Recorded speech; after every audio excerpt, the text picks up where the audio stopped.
Bismillahirrahmanirrahim. Assalamualaikum warahmatullahi wabarakatuh. Halo teman-teman, perkenalkan nama saya Muhammad Andika Wahyudi dengan nomor mahasiswa D1A020301. Saya dari Fakultas Hukum Universitas Mataram dengan mata kuliah Hukum Pemerintahan Daerah D2. Di sini saya akan menjelaskan tentang alasan pentingnya pemerintahan daerah.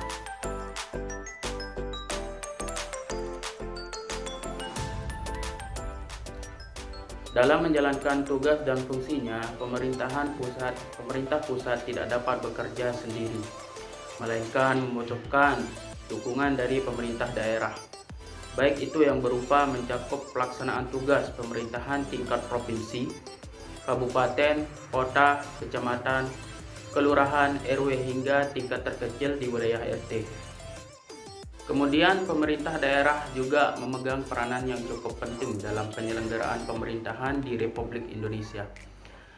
Dengan adanya pemerintahan daerah, pemerintah pusat tidak perlu turun ke setiap daerah untuk menjalankan roda pemerintahan.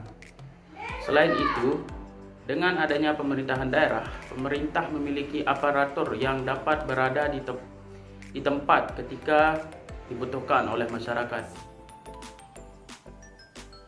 Di samping itu, peran pemerintah daerah menjadi semakin penting berkat adanya fungsi desentralisasi.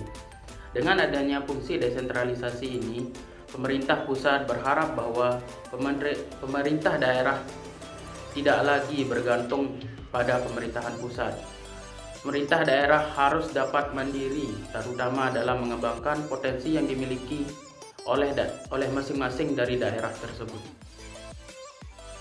Sebenarnya dengan adanya pemerintahan daerah, pemerintah pusat berharap bahwa tak semua kegiatan administrasi dan pengembangan daerah harus bergantung dan dilakukan oleh pemerintah pusat.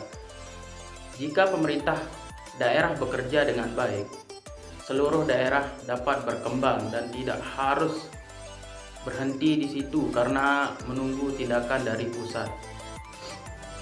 Nah, dari beberapa penjelasan saya tadi, dengan ini dapat disimpulkan pemerintah daerah memiliki peran yang sangat penting dalam proses penyelenggaraan pemerintahan di Republik Indonesia. Dengan adanya pemerintahan daerah, pemerintah pusat dapat mendelegasikan beberapa tugas dan fungsi pemerintahan kepada aparat di daerah. Dengan demikian, dapat mempercepat pertumbuhan ekonomi, menyejahterakan rakyat, dan menyelesaikan tantangan-tantangan daerah dengan lebih cepat dan efektif. Mungkin hanya itu yang dapat saya sampaikan. Kurang lebihnya saya mohon maaf. Wabillahi taufiq wal hidayah. Wassalamualaikum warahmatullahi wabarakatuh.